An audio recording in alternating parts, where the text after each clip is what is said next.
Joanne, thank you very much for inviting me to give this third annual SAP lecture in memory of Helen Lester.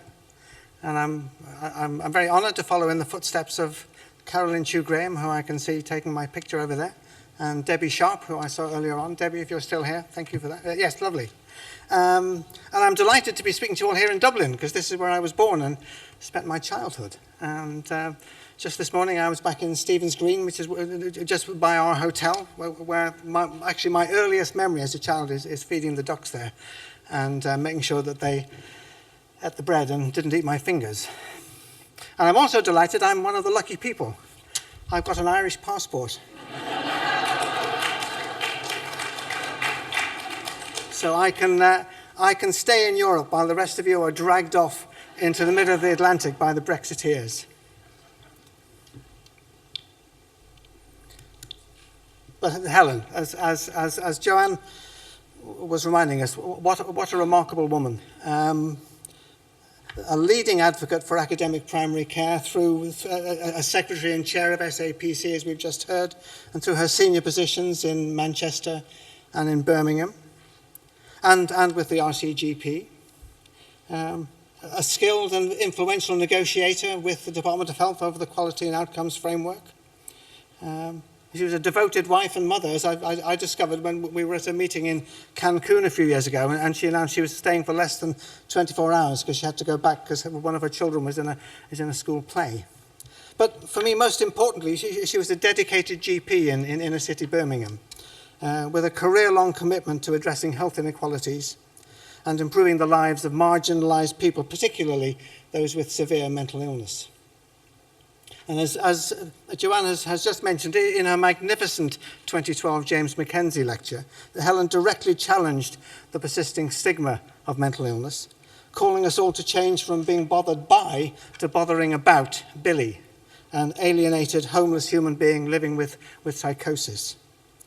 She talked passionately about her drop-in medical service for the homeless of Birmingham, where she heard stories of unemployment, divorce, childhood traumas, teenage breakdowns, and how she was left with an unshakable impression that psychosis was something that primary care could and should engage with, and if she had anything to do with it, and by goodness me she did, would engage with. So Helen demonstrated in this lecture and in her life's work two themes that to me are fundamental to medicine in general and to primary mental health care in particular. Acknowledging suffering and offering hope. And these are the themes that I wish to discuss in her memory this evening. So with the help of Darren from Liverpool, Virgil from Rome, various Irish cultural icons, and a rather motley crew of primary care academics, I'm going to explore the curious ambivalence we have with regard to acknowledging suffering, how, despite our best intentions, we often find it hard to really listen to our patients' distress. And I will suggest some things that might help us to listen better. I will then discuss how we can offer hope to patients in distress through compassion, by being thoughtfully positive, from the discovery and application of new knowledge, and perhaps by changing the ways in which we think about ourselves and our patients. The first thing we need to do is to listen. In the words of the British psychoanalyst Wilfred Bion, we should be listening without memory or desire. When we listen with memory, we're intent on making the speaker part of an old agenda, and when we listen with desire, we're intent on making them part of a new one. But to listen purely, to just listen, is the most valuable thing. But it's also the most difficult thing. I don't know about you, but I often find it exhausting and debilitating to give my full attention to the suffering of others. That suffering may be expressed in poetic form, as composed here in Dublin, actually, by Gerard Manley Hopkins, who is poet, priest, and professor of Greek literature at University College. No worst, there is none. Pitched past pitch of grief, more pangs will schooled at four pangs, wilder ring. Oh, the mind has mountains, cliffs of fall, frightful, sheer, no man fathomed. Or in the paintings of Francis Bacon, currently on exhibition in Tate, Liverpool, portraying his subjects enclosed in the wretched glass capsule of the human individual. Or in the expression of collective suffering, when things fall apart, the centre cannot hold and mere anarchy is loosed upon the world. We're conscious of that very much today with the Chilcot report and the disasters of British foreign policy in Iraq, but also more recently the turmoil and the consequences of that in Syria and Libya, and perhaps, I fear, potential disintegrations of both the UK and the European Union. Or more at home, the bristling, frustrating anguish of 19-year-old Darren, piercings through his lips, nose and eyebrows, scarring up both arms, who tells me about parental separation, fostering and sexual abuse, bullying in school, and how booze keeps him from feeling too much but leads to fights with friends and nightclub doormen and even the police. His only comfort, he tells me, is beating the hell out of his drum kit in the middle of the night, and he doesn't think he'll live much longer, and I fear he may be right.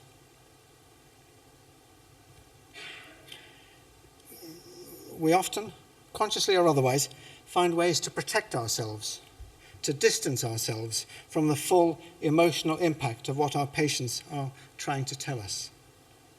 A bit of me just doesn't want to hear what Darren's telling me. It's too raw, it's too real, it's too painful. Ian McWhinney, one of the great inspirations of modern general practice, argues that we're tempted to shy away from suffering because we're driven by our unexamined, egocentric emotions. And it's this lack of openness in the face of suffering which closes off compassion and stops us from being healers. And I've been reflecting on some of the ways in which we shy away from suffering. I'm sure you will think of others as well. First of all, we may distance ourselves by normalizing the problems that the patient presents, dismissing them, offering rudimentary reassurance, or providing simplistic explanations unrelated to their concerns. Or we may reach for a diagnosis as a form of emotional safety blanket, trying to turn human suffering, unbearable to the doctor, into a disease, which is something treatable and therefore bearable. Making the diagnosis of depression, for an example, is a particularly attractive option for controlling our uncertainty in the consulting room, as it carries with it the ready-made options of a prescription of our favoured antidepressant, or at least in the UK, of a referral for psychological therapy. I think this goes a long way to explain why GPs tend to overdiagnose and overtreat depression. We're 50% more likely to diagnose depression when it's not present than to identify a case correctly or miss a case when it is present. And in a US study, only 38% of adults with depression diagnosed by a family doctor actually met standard diagnostic criteria. Nevertheless, most were prescribed mood-altering medication. And we create even more distance when we introduce the diagnosis of depression into cross-cultural consultations. The cross-cultural reorder study, which involved interviews with GPs and people of Vietnamese and East Timorese origin in Melbourne, posed a central dilemma: how to integrate experiences grounded in one social context within the matrices provided by another.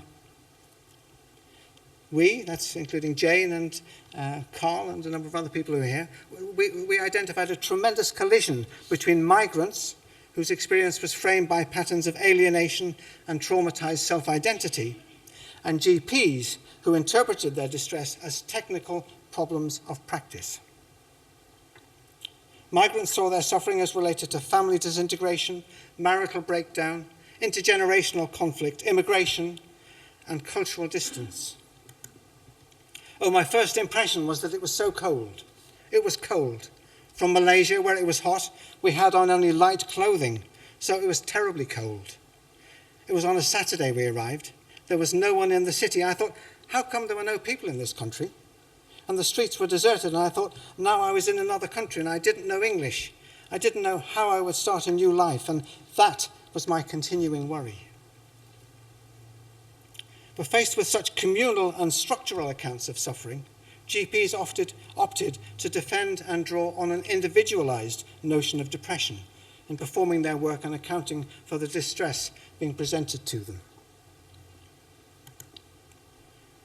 This is one GP. I think most people understand sadness, and quite a lot of people understand depression as a condition that can require treatment, but in some cultures, they just don't understand it as a condition that requires treatment.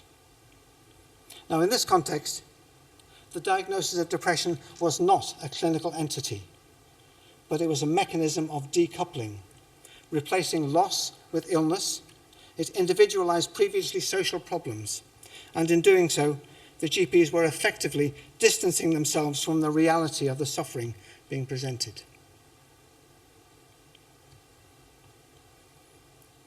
Or it may be that sometimes we simply can't understand what our patients are experiencing. A participant in one of Helen's studies puts it like this: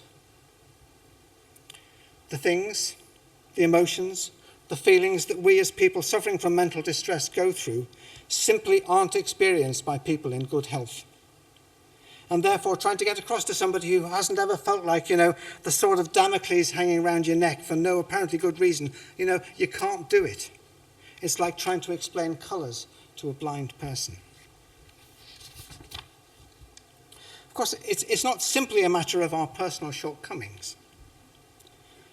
The systems within which we operate may also negate our openness to suffering. Communication training in general practice emphasizes cognitive aspects of our patients' experiences, their ideas, their concerns, and their expectations. But this focus on what patients think about their problems can lead us into a false sense that we've covered all the bases of person-centered care, because it neglects the crucial question of what they might be feeling. And being open to suffering is getting harder all the time in the face of huge changes in the delivery of primary care, with annual consultation rates rising, continuity of care and face-to-face contact declining, an increasing emphasis on standardized protocol-driven care, the relentless hunt for quaff points, and the distracting omnipresence of the computer in the consulting room. But nevertheless, we can do better. Ronald Epstein recommends that we turn towards suffering, that we actively seek to recognize it, become curious about the patient's experience, and intentionally become more present and engaged. Now, it's not simply a question of deciding to do this. If it's in our intention, then we probably need to be enabled. Mentors, peer support and supervision are all important, as anyone who's been involved with a Barlent group can testify. And for me, what helps these days are daily meditations, weekly park runs, and knowing that I'm able to discuss knotty problems with my wise wife, Sue. But formal training is also beneficial. Ron's group in Rochester, New York, found that an educational program in mindful communication increased empathy and patient-centered care and also reduced burnout. And family physicians who took part in that reported enhanced ability to listen deeply to their patients' concerns and to develop their own adaptive reserves. Helen Rice and colleagues trialed empathy training modules in postgraduate medical education, and they found significant impact on empathy scores as rated by patients. And a recent Dutch pilot study of mindfulness-based stress reduction for GPs found positive effects on dedication, mindfulness, and compassion.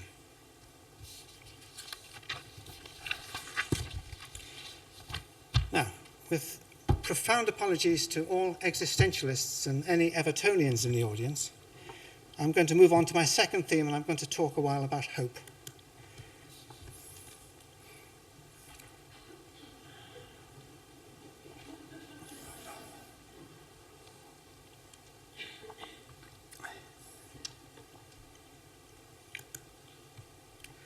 Bearing witness to suffering, giving our patients a sense of being understood and accepted, is the first essential step towards hope. And this is where Virgil comes in. In the first book of the Aeneid, we find Aeneas as a refugee, driven far from home by the vicious ravages of the Trojan War. He's in Carthage, gazing at a mural in a temple which depicts battles of the Trojan War and the deaths of many of his friends and countrymen. And he's moved to tears, and he offers this rousing tribute to his fallen comrades. Now, those of you whose Latin's a bit rusty, you don't need to worry. It's just 3 words here, sunt lacrimae rerum, that I want to concentrate on. With the help of my grade 2 Latin O-level, and a very scholarly exegesis in Wikipedia, I propose that this phrase brings us to the heart of the link between suffering and hope.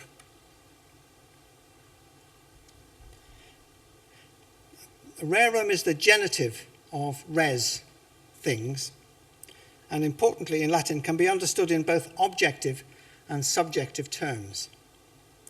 So this phrase has been translated as either there are tears for things, or else there are tears of things. So the first objective version indicates the burdens we have to bear, the frailty of human existence, the shit life syndrome that so many patients experience. But the second subjective version indicates that things feel sorrow for our suffering, that in some sense the universe feels our pain. But of course, it isn't one or the other, it's both. Virgil is fully aware of the ambiguity and wishes us to understand both meanings at the same time. And so does Seamus Heaney, who translates the phrase as, there are tears at the heart of things. And this is its richness and power in the consultation. At that moment when I experience and express compassion for the suffering of the person in the room with me, both senses of sunt lacrimae rerum are in play simultaneously. My patient can express pain, distress, and suffering, knowing that from me he finds understanding, compassion, and safety. And my consulting room has become, momentarily, a sanctuary.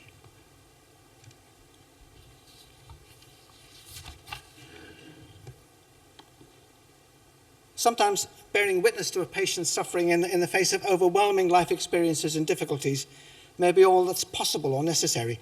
Listening to Darren, behind his angry ranting, I hear a lost, lonely, frightened little boy, and I want to give him a big hug and bring him home with me, but I content myself with a friendly smile and a warm handshake and an agreement to meet again soon.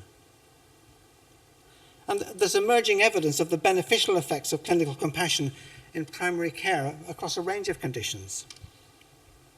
Stuart Mercer's group, Stuart was talking this morning about this, have shown that patients' perceptions of their GP's empathy are key to enablement, which in turn leads to improvement in symptom severity and related well-being.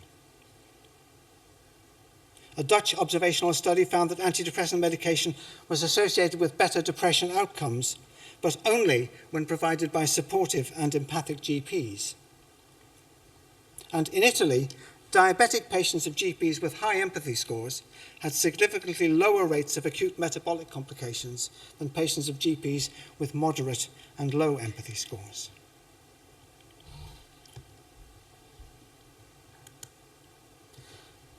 But for most patients, our acknowledgement of their suffering is just the first step on the way out of the dark woods in which they find themselves. And I want now to consider the relevance of being positive. We can broadly accept, I think, that if a doctor expresses hope and optimism, and takes a positive approach to the problem the patient presents, then more therapeutic benefit is likely to derive than if the doctor expresses doubt and uncertainty. But there are several caveats here. Paul Little and colleagues have shown us that if optimism is expressed too early in the consultation, before the patient has had adequate opportunity to tell his story, this may be perceived as evidence of a lack of empathy and understanding. And our esteemed colleague Sinead O'Connor agrees with that.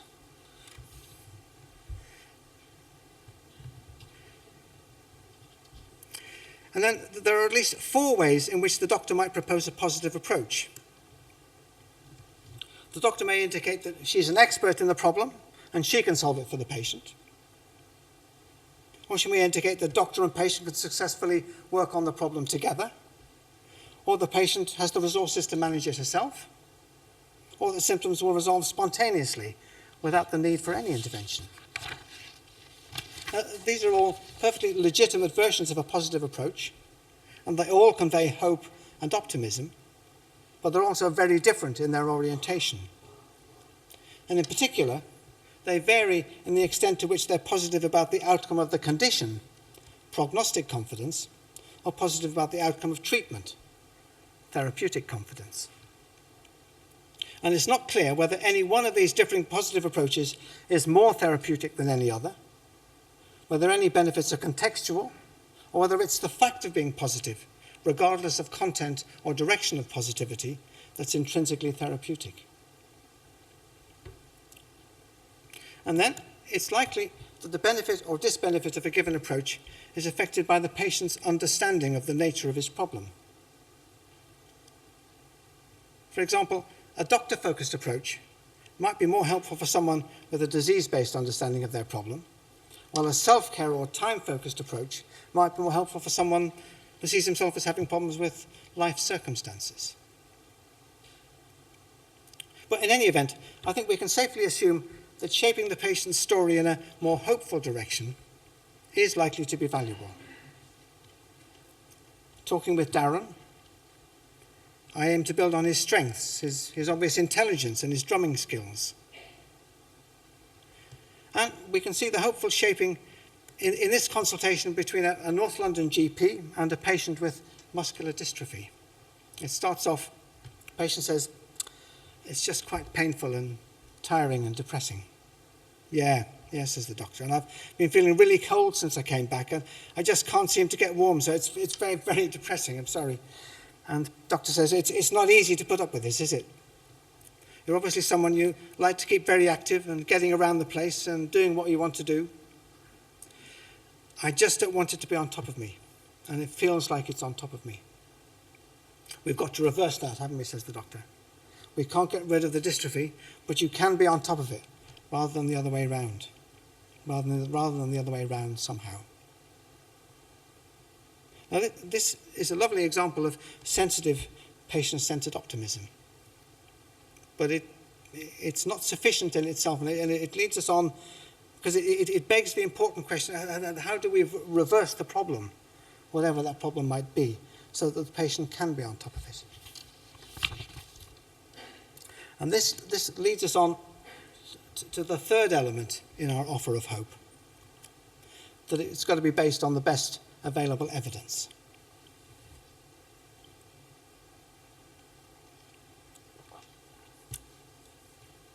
And as primary care academics, we're in a unique position to generate and apply evidence about effective primary mental health care. And between us, I think we've done a remarkably good job of doing exactly that over the past couple of decades. And I've selected 5 examples of research that Helen and I, and actually many of you in this room, have contributed to. But incidentally, before I get to that, I should say I think of Helen's research in the present tense rather than in the past. Thanks to the affection and esteem in which she's held by her co-investigators, she continues to be a named author on a series of high-quality research outputs, actually to the extent that if posthumous submissions were allowed, she would do rather better than many of us in Ref 2020. Well, anyway, here are 5 hopeful things that we now know as a result of research that we've been involved with about primary mental health care. First of all, we've greatly increased our understanding of physical, psychological, and social factors influencing the trajectory of mental health problems presenting in primary care. We can now use this knowledge to offer more accurate prognoses and tailor our interventions to meet patients' specific needs more effectively. So for Darren, who I know is definitely in a high-risk group, I commit myself to seeing him regularly, and I offer him the options of psychotropic medication and referral to our local community mental health team. And I'm looking forward to the results of Jane Gunn's RCT of Target D, a clinical prediction tool which stratifies patients for targeted depression care, and there's a presentation about that on Friday morning.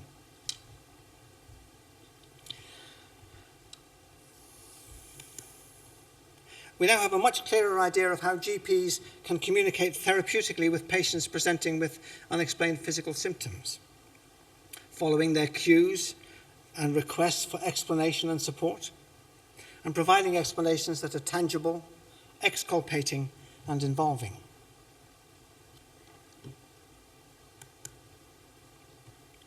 We know that people with severe and enduring mental illness have reduced life expectancy due mainly to their increased risk of physical illnesses, and that primary care has a pivotal role to play in redressing this major health inequality. And we now have in the Leicester Toolkit an invaluable resource to promote cardiometabolic health for patients with psychosis.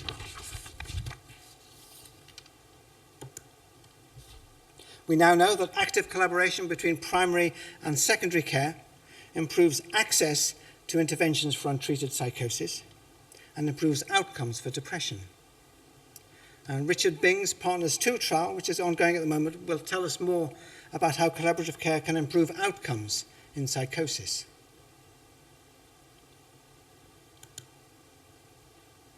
We know that the success of strategies to increase equity of access to primary mental health care for marginalised groups, including older people, members of black and minority ethnic communities, asylum seekers and refugees, is critically dependent on mutual engagement between primary care and community stakeholders. And we now know from the AMP programme that several of us were involved with, Caroline and myself and others, and from Anne McFarlane's Restore project, what strategies are likely to enable this mutual engagement to take place. Of course, there's more evidence-based hopefulness that we still need to generate. Although the Leicester Toolkit and QOF are enabling equality of access to chronic disease monitoring, we know from a paper in last month's BJGP and indeed a presentation this afternoon that there remains the challenge of achieving equity of treatment for people with psychosis or severe and enduring mental illness in primary care. And so the challenge still remains of translating the access into something that will actually improve life expectancy for this group. We know from Tony Kendrick's THREAD trial that treatment with an SSRI plus supportive care is more effective than supportive care alone for people with mild to moderate depression in primary care. But we don't know how much of that difference is due to placebo or contextual effects. And we're hoping that the currently running placebo-controlled PANDA trial will provide an answer to that essential question.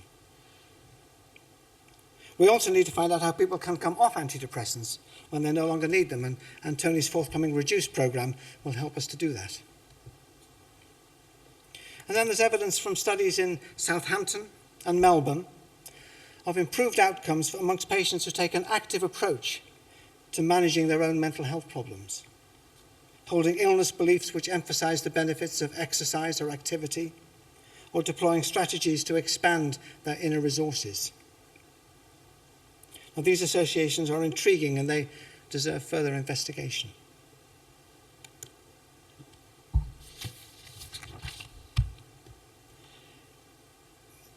My fourth and final ingredient for an effective offer of hope is more speculative. It concerns whether and how we think of patients as persons. You may remember John Skelton and Richard Hobbs' brilliant analysis of the metaphors used by GPs in routine consultations. They showed how we tend to use mechanical metaphors to explain diseases, how we consider patients' problems as puzzles and cast GPs in the roles of problem solvers and controllers of disease. And when talking about psychological unease, they found that GPs tend to use words based on physical metaphors of tension and relaxation, speaking about problems to do with nerves and the nervous system, and about ways in which medication may affect a finely balanced system. But there's a fundamental flaw with that perspective. It puts the onus on doctors to achieve change while undermining patients' sense of enablement. It's actually a recipe for burnout and failure, and it contradicts our stated intentions of promoting patient self-management, joint decision-making, and shared mind.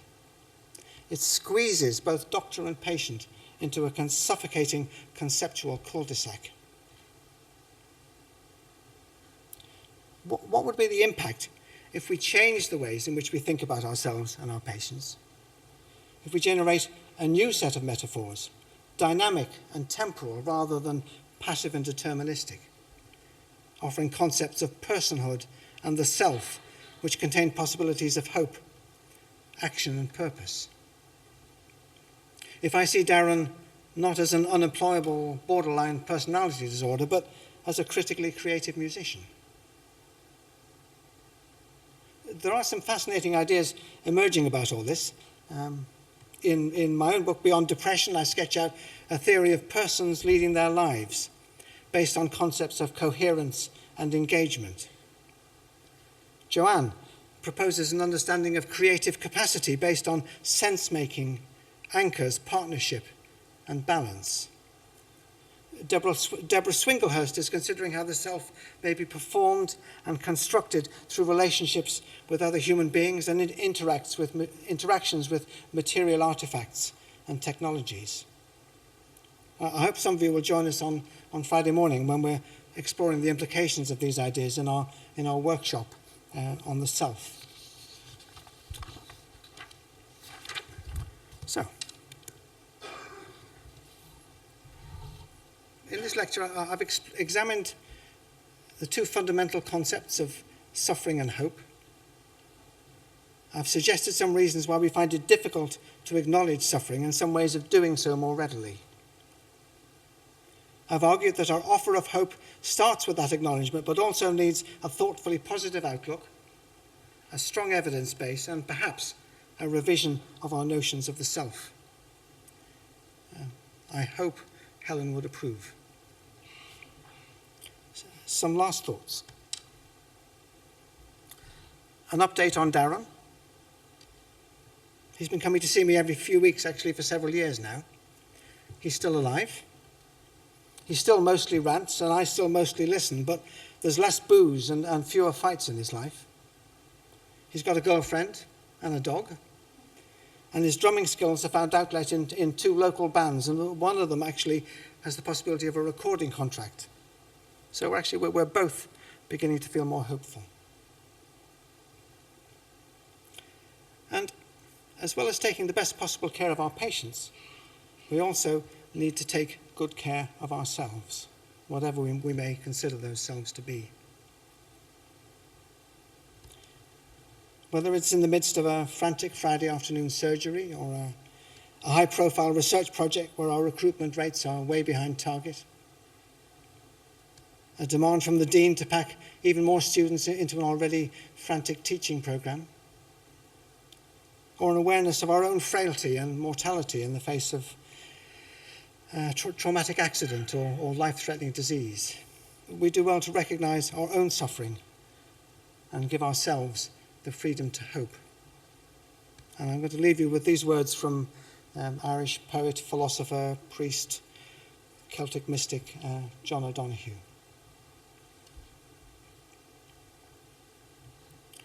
On the day when the weight deadens on your shoulders and you stumble, may the clay dance to balance you. And when your eyes freeze behind the grey window and the ghost of loss gets into you, may a flock of colours, indigo, red, green, and azure blue, come to awaken in you a meadow of delight.